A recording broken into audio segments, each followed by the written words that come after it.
Selon les propos de M. Robert Bourgi, appelé le messager des présidents africains auprès des hommes de pouvoir, d'ailleurs, particulièrement à l'Élysée auprès des présidents français, au moins 10 millions de dollars ont été mobilisés par certains présidents de l'Afrique de l'Ouest pour aider au financement de la campagne des élections présidentielles de M. Jacques Chirac en 2002, avec la précision qu'aucun de ces présidents n'a jamais contribué en dessous de 1 million de dollars.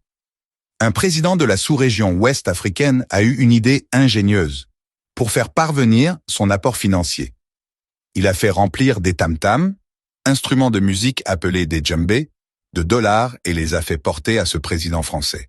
Comment des pays africains dont les économies sont indéfiniment dans le coma, assistés par des instances internationales en permanence, appelés avec ironie pays pauvres très endettés parce qu'effectivement endettés sauvagement, peuvent-ils donner autant d'argent à un président d'un pays riche, puissant, au président d'un pays qui fait partie des puissances du monde, le médecin qui se vante d'être au chevet du malade, de faire tout son possible pour le réanimer, pour le ramener à la vie, le dépossède? Quelle belle leçon de morale. Comment est-ce possible, alors que des pauvres citoyens africains, dans les milieux ruraux et souvent même en pleine ville, vivent sans eau potable et sans électricité, peinent à se nourrir convenablement, à se soigner, à se loger, à faire instruire leurs enfants? Comment est-ce possible, alors que de pauvres Africains travaillent péniblement comme des esclaves sur leur propre sol pour peu, pour très peu, se battent au quotidien pour survivre? Je comprends pourquoi Jésus a dit « Vous êtes dans le monde, mais vous n'êtes pas du monde ». Nous, frères et sœurs, artisans de développement, de valeur et d'abondance pour l'Afrique et le monde selon le protocole divin, refusons d'adhérer à cette gestion mauvaise, méchante et inhumaine du monde.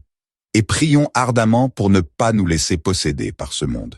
Toutes ces histoires de mafia qui circulent, qui nous choquent, qui animent les conversations dans les salons, sont en fait une copie conforme, mais à format réduit, de ce qui se passe dans le monde de la politique avec pour acteurs principaux les différents dirigeants des États. Il faut payer le puissant, il faut être gentil avec le fort, pour être dans ses bonnes grâces, pour acheter son estime, pour espérer sa protection, son soutien, en cas de difficulté, payer le prix de la paix, pour ne pas voir les siens mourir par les armes, et soit avec, et se résoudre à les voir mourir de faim, de maladie. Est-ce vraiment le prix de la paix qui est généralement payé de cette façon? Non, je ne pense pas. C'est plutôt le prix du sursis partiel qui est payé, car l'histoire nous a démontré que ces chefs d'États africains finissent toujours par être sacrifiés tôt ou tard sur l'autel des intérêts officiels des dominants. N'est-il pas écrit dans le psaume 118, verset 9, « Mieux vaut chercher refuge en l'Éternel que de se confier aux grands ».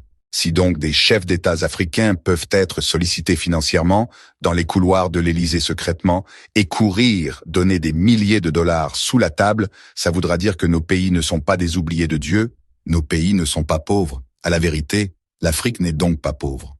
Et oui, le monde est partagé comme un gâteau et géré par les grands de ce monde.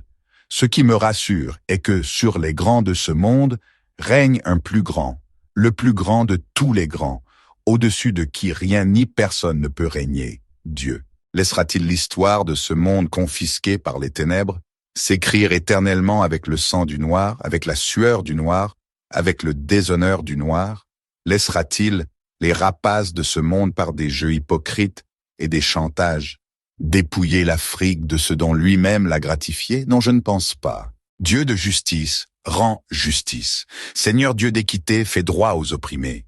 Donne l'intelligence pour mener le bon combat contre l'oppression, pas un combat guidé par les émotions de colère légitimes, mais un combat basé sur une stratégie communiquée par ton esprit, avec ton soutien et ton appui.